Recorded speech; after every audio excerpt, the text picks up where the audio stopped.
Flipping the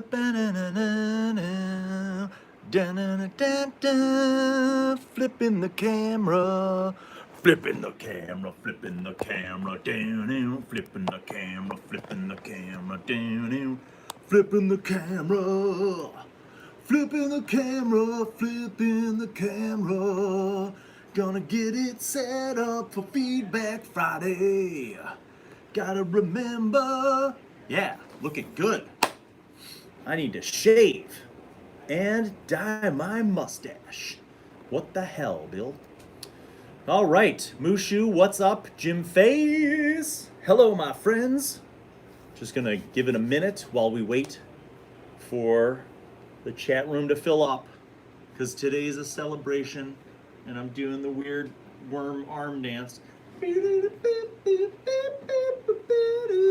That looks kind of cool. No, it doesn't. It looks foolish.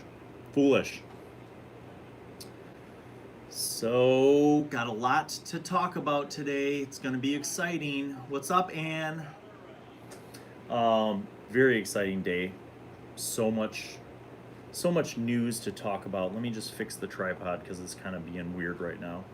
Come on. The tripod's like, no, Bill. I am not made to handle your regular streaming needs. Why don't you use professional equipment? Because this is Feedback Friday. And I want it to feel like we're just on a personal little journey together where we talk like friends. Jim Face is here. Jim watched the live stream on Saturday. Yes. What an experience. Let me tell you, that was a long day. 6 a.m.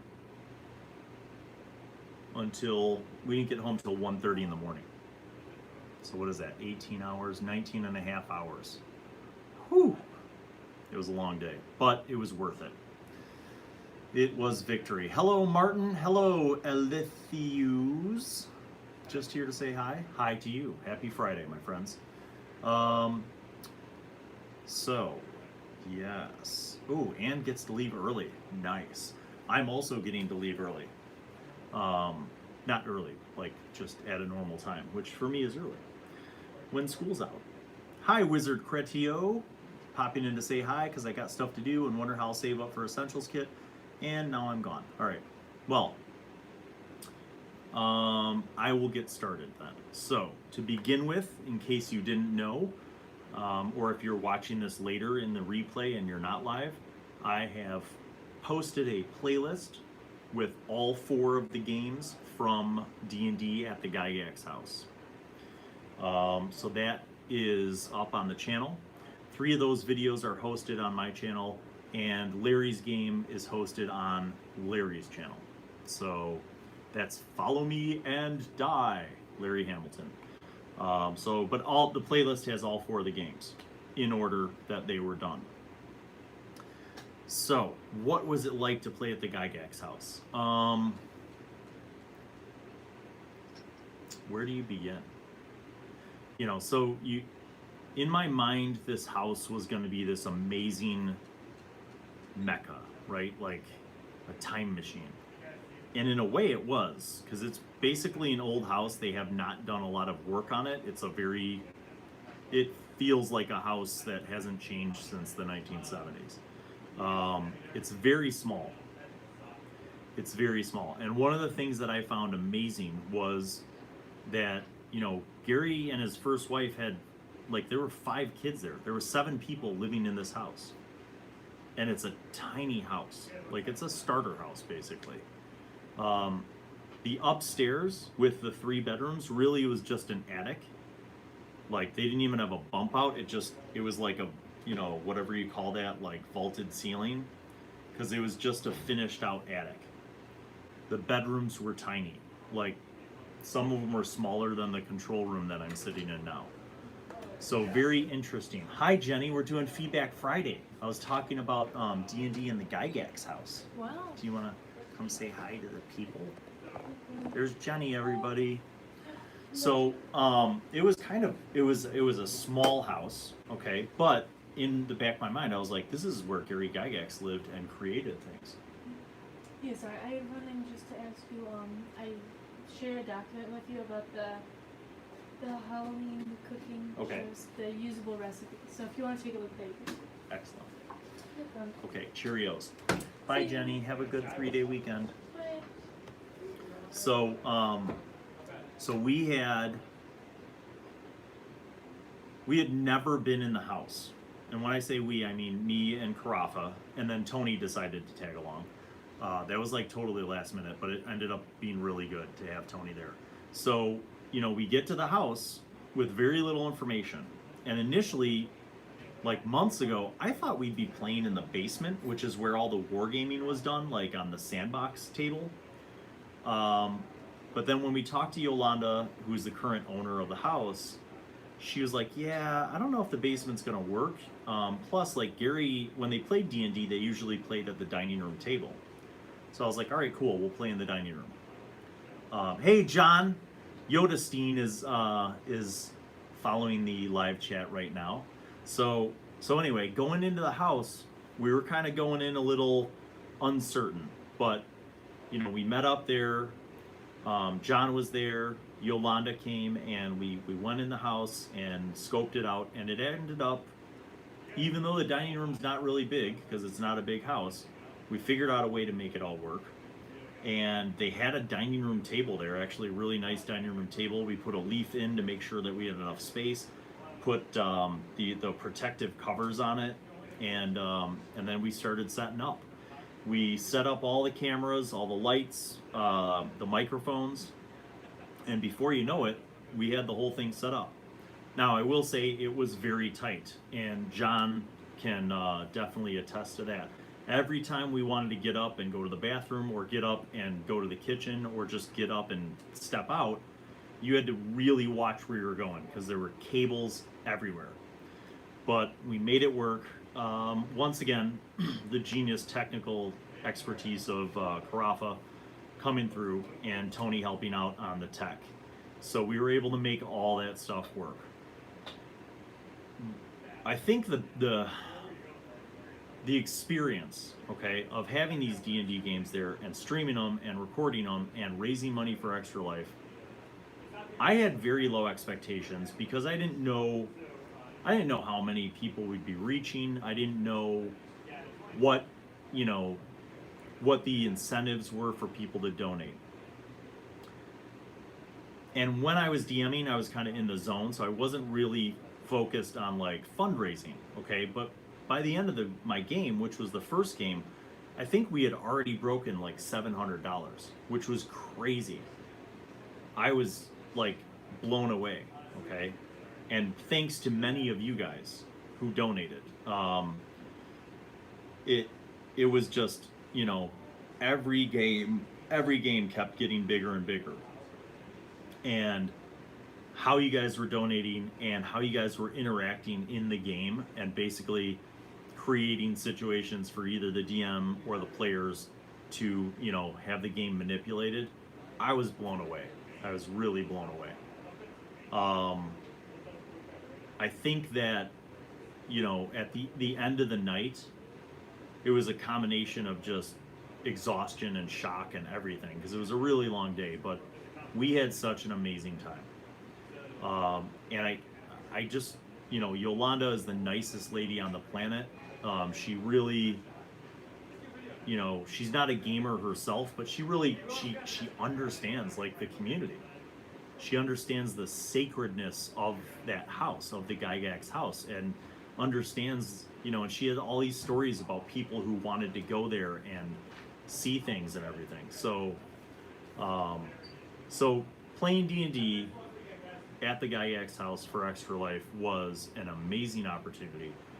And I think we all of us who were involved hope that we'll be able to do that again, and make it, a great tradition. So, but that's my recap of D&D at the Gygax house. Let me go over to here and see what you all are doing. What's up? Wow, people are just clocking in. Ann is in the house. Robert Dogg's Paymaster is in the house. Do the current owners play any RPG? No. So Yolanda and her husband are not gamers, but they have been to GaryCon because it's in Lake Geneva, They have met and talked with gamers. If you guys saw the video clip of Satine Phoenix and Stefan Picorni going to the house, that's the lady that they meet up with is Yolanda. And like Matt Mercer pops up from the basement stairs. So that's Yolanda. Very nice lady. Just great to work with and generous to let us be able to have the fundraiser there. And you know, John's in the house, Yodestein. John is the guy who came up with this. He's very involved in Extra Life and the Children's Hospital of Wisconsin. And you know, this was his first big celebrity fundraiser. He's helped out with other fundraisers. He has attended conventions and networked and raised awareness about Extra Life. But this is the first one that he, like, you know, really made. So, you know, early on, John reached out to me, and, you know, planning such a thing is a tremendous deal. So we really had to work together to kind of make it all happen, because there were a lot of variables, a lot of unknown things. But you know what? In the end, it worked out magnificently. What's up, Nat Cats? Austin Wingate's here. Shallendor is here. Yes, thank you. Don't forget to click the like button. I like to see those thumbs up from all 16 of you. DoD Spec Ops, my man. So DoD and a few of you other guys were really very generous with your donations during the games for the Extra Life fundraiser. So thank you guys so much.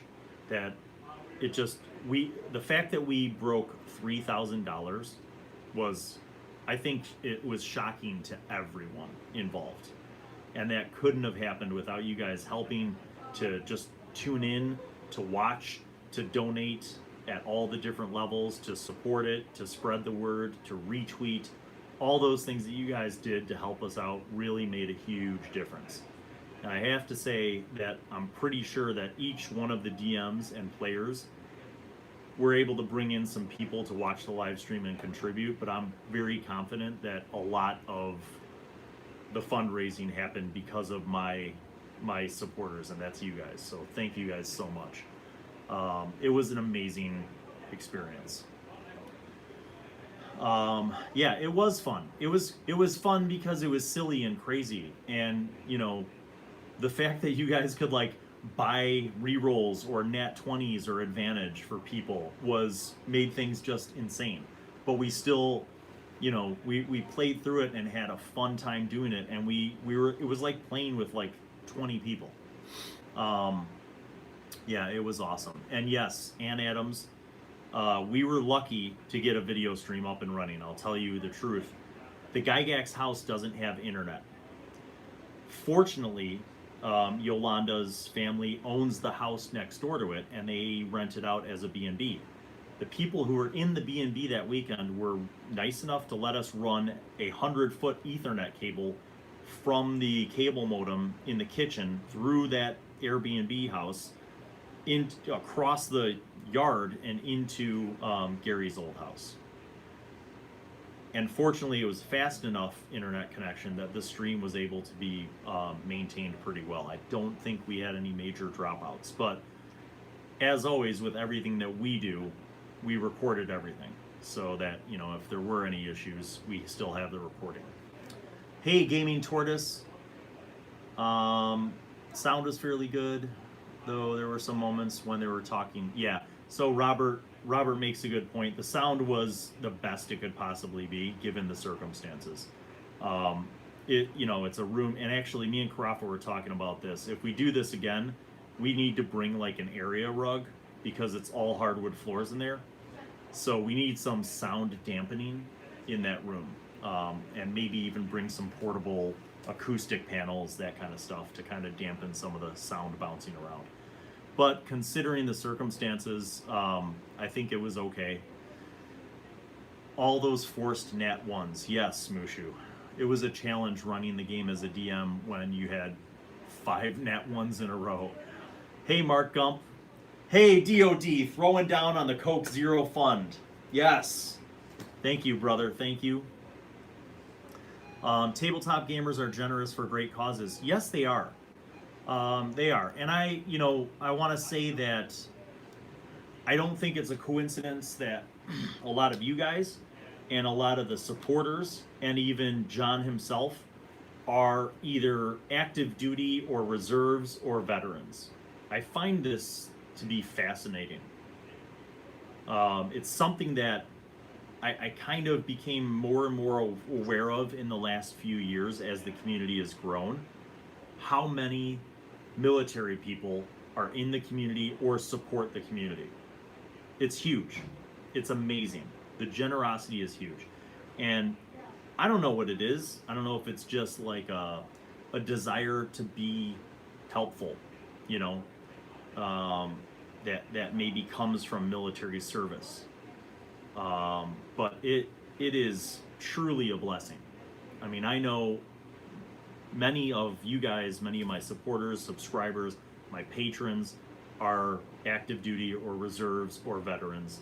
I have friends who are, and even family. I have cousins who are as well. So it is really, truly, you know, all of you guys are just such a supportive part of the community, and it's things like the Extra Life, you know, game day at Gary's house just goes to show how generous people can be for a good cause. And I mean, we raised over $3,000 for the Children's Hospital of Wisconsin, which is crazy. I thought maybe we'd raise $200 or $300. I'm not joking. I swear that that's all I thought we'd hit. I figured people would throw, you know, $1, $2, $5. Never in my wildest dreams did I think we'd break $1,000, let alone $3,000. So it's just absolutely amazing. And I'm humbled to be a part of it. Really, like, you know, John Yodestein, the guy who organized it, John Gilbert, is a guy who I met when we went to Gen Con 50. I met him through Rudy and Satine. You know, he kind of supported Maze Arcana, and we got to talking about stuff. And you know, he was actually even back then telling me kind of about Extra Life stuff. And then again at Gary Con, you know, so we've hung out at the cons several times. And last year at Gary Con, John actually had a table for Extra Life to raise awareness about Extra Life. So, and then it was shortly after last Gary Con, like in late March, maybe early April, that John hit me up about this crazy idea to do a fundraiser at Gary's house. You know, and then it was kind of just an idea for a little while, and then it kind of started to get serious, and then in the summertime it got real. And then the next thing you know, it's on our calendar. So yeah, pretty amazing. Mark Gump, good to see Mark on. DOD, Shalendor, Nat Cat's on here. VA was on here. Thank you, VA, also. Robert says maybe we should appeal to City Council and have it designated as a landmark historical site monument. So the funny thing about that is Yolanda is working on something special to be able to preserve and restore the Gygax house. It's going to take a lot of money. The house is in a pretty rough state. So something that we may be working on with her is a way to do that so that fans can actually get access. Because it's a private house still. It's not a museum. It's not open to the public. But maybe a way so that it would have kind of an element to it where people could visit it and you donate $20 and you get to walk around the house and take pictures and all that kind of stuff. But you know, that kind of fundraising is down the line. But that's something that we actually talked a little bit about. So we'll see. Maybe it will become, you know, a mecca for people to be able to go to. Hey, Sean and Jane from Dayton, Ohio. Been binge watching. Awesome. Thank you for joining us, my friend. Carson Greer's in the house. Oh yeah, here. John's telling me that we made 75th in the Extra Life as a whole and second for the Children's Hospital of Wisconsin. Wow, that is awesome. That is awesome. Thanks, Carson, for your support. Thanks for subscribing. Appreciate you, man. Welcome to the table. Shalendor, Shalendor brings up a good point. There weren't actually a ton of viewers. I think at like peak, there might have been 50 or 60 viewers on the Twitch live stream, and that's okay. Because the people who were watching were totally engaged, dedicated, and were donating. Now, just imagine if there were 2,000 people watching, But then again, it's the first time. And I don't know if we promoted it as strongly as we could have, so maybe next time we will have more people watching. So the other thing is to remember that I don't do Twitch a lot. So when we had, Twitch is basically affiliated with Extra Life, so everybody that does Extra Life game fundraisers uses Twitch. I'm not a big Twitch guy, so I don't have that following that I could push towards my streams on Twitch. But again, thanks to you guys for making the jump over and following and watching and donating. As John just pointed out, we kicked it with, a massive fund. Thank you, Mark Sengers. Yeah, Ann Adams points out that someone donated $1,100. I don't know who that person was, other than their handle was Harbinger Knight, I think. But yeah, that's crazy. I mean, other people donated, pretty high as well. Okay, so, but it was an amazing thing. Yes, I will say that. Wow, you guys are just lighting up this chat room. Let me get caught up. Sorry, I've just been blabbing on and on. Bill, how has D&D affected your life? A lot. It's been a part of my life since I was 5.5 years old. So my brother taught me how to play D&D when I was a little kid. D&D has helped me read. It's improved my literacy, my vocabulary, my writing, my creativity, my ability to imagine and improvise, my artistic skill, my love of learning, my passion for history and art and architecture and music and religion, and just curiosity. My mom told me one time that she looked at my grades and the notes home from my teachers from kindergarten through sixth grade, early, elementary. And she said there was a huge jump in my reading skills, math skills, all those kind of academic skills that coincided with when I really got into D&D. And she always said, she's like, D&D is what made you smart. I don't know if it made me smart, but it certainly was a vehicle that encouraged me to learn and to love using my mind. When I was a little kid, I was in acting. My mom put me into acting classes. I did martial arts. Like, everything that I did in my life somehow tied back to D&D. So D&D is, there's a reason why I have this, friends. It's because, I wasn't afraid to put that symbol on my body permanently. And it's not that old either. I got this when I was 40. Like, a lot of people get a tattoo when they're like 18 or 19. Well, I always knew I wanted to get a tattoo, but I didn't know what I want to get, that I'd be comfortable with being on my body forever. And then it hit me one day. I was like, why not? Why not get that symbol? Because it's been a part of my life almost all my life. And no matter what company owns Dungeons and Dragons, or even if I stopped playing D&D, that symbol would still mean more than just Dungeons and Dragons. That symbol isn't, it's not just Wizards of the Coast. It's not just TSR. It's bigger than that. It's like, people call tissue paper Kleenex, no matter what brand it is, even though Kleenex is an actual brand. This symbol is more than just Dungeons and Dragons to me. Good question, Carson Greer. Good question.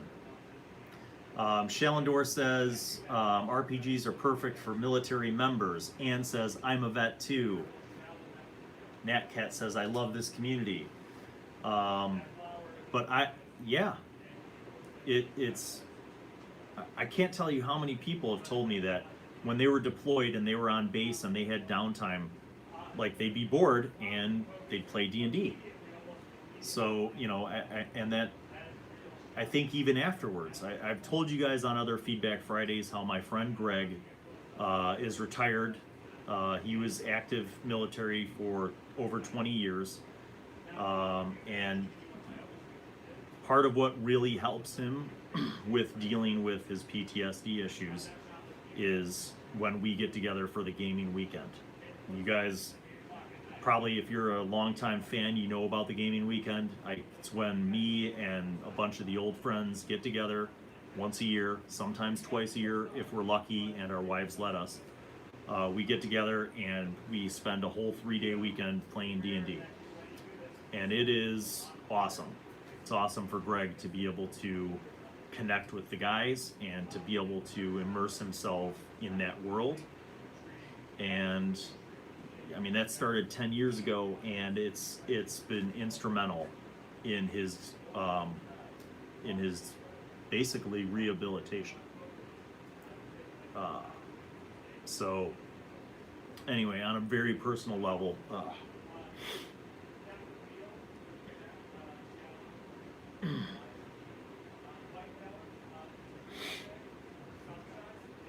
on a very personal level, I want to say thank you to y'all for your support. All you guys, but also specifically you veterans, you active duty, you reserve guys. You know, what you do for our country and our world means a lot, and the fact that you support me and what I'm trying to do with teaching people about D&D means the world. So thank you.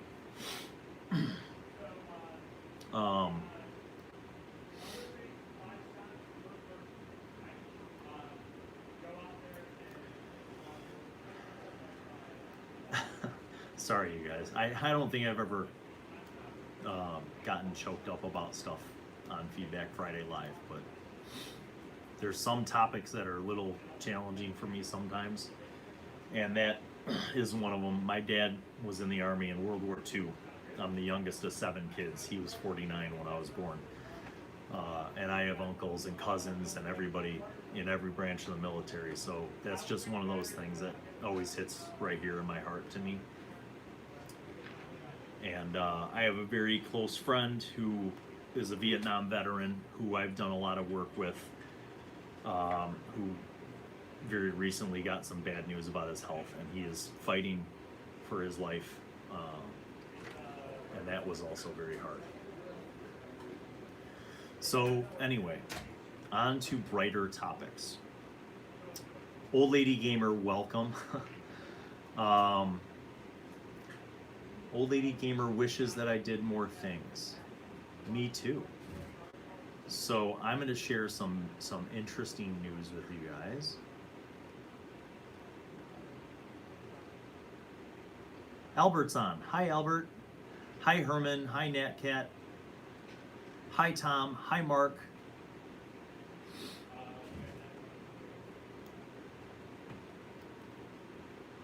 Oh, you guys are the best. You guys are the best. I'm so behind. Sorry, guys. I was just blabbing on, and I'm really behind on all your questions and stuff. Big hugs to all of you guys. I want to say something positive now, right? Not that that wasn't positive, but I'm extremely excited for what's coming up on the channel, you guys. Things in the last week have come together in a very unexpected way. So first of all, we are in pre-production for season 4.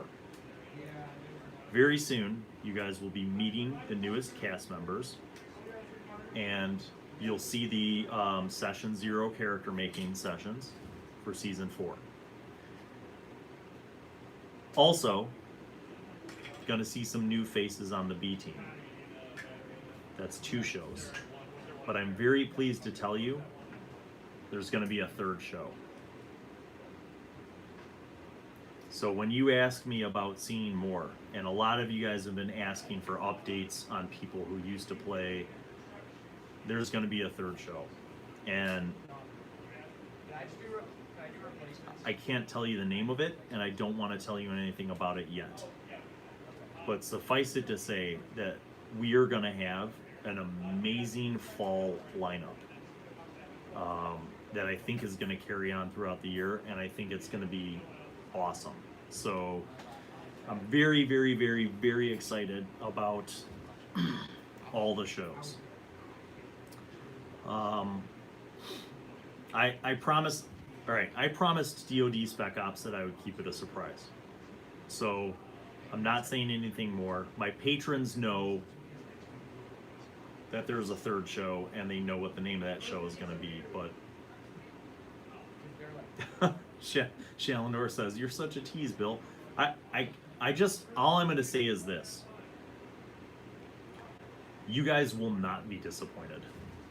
We have been talking about doing this since the second season of D&D with high school students. And now it's finally happening. So we're going to have 3 shows. And it's going to be a celebration. But you know what's even a better celebration?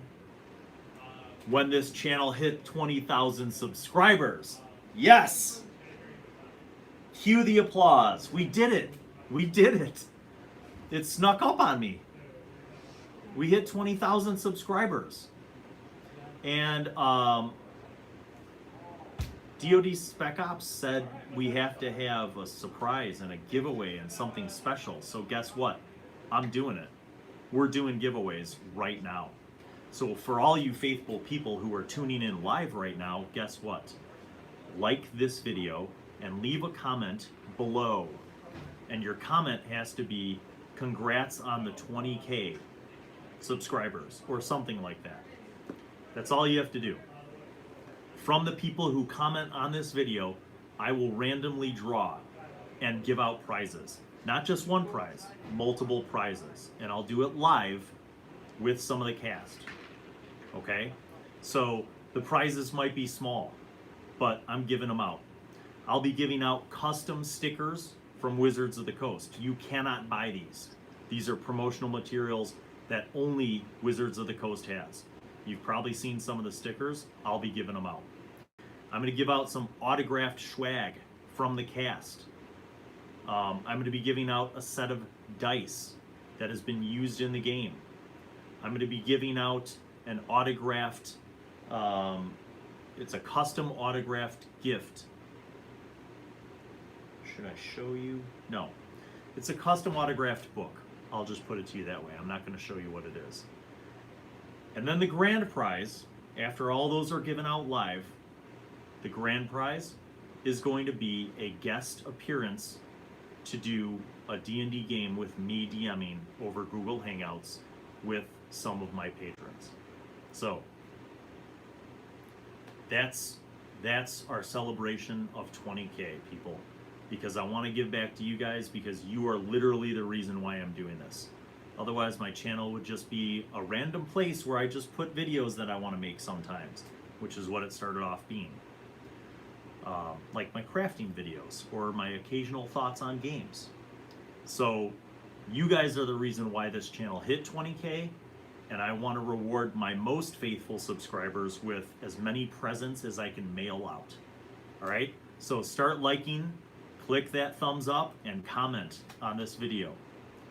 Not just in the live chat, comment below. Okay?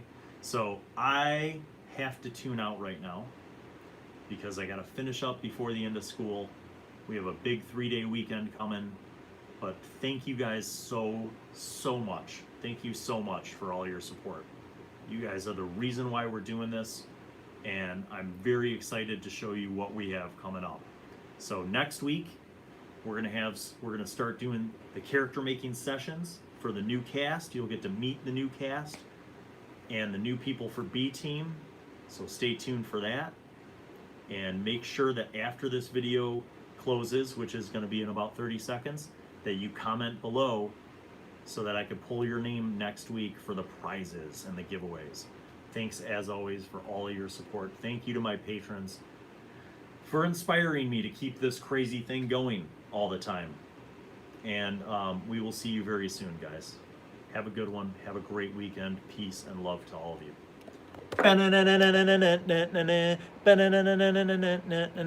Video fractals, video fractals, video fractals. It's when you aim a camera at itself.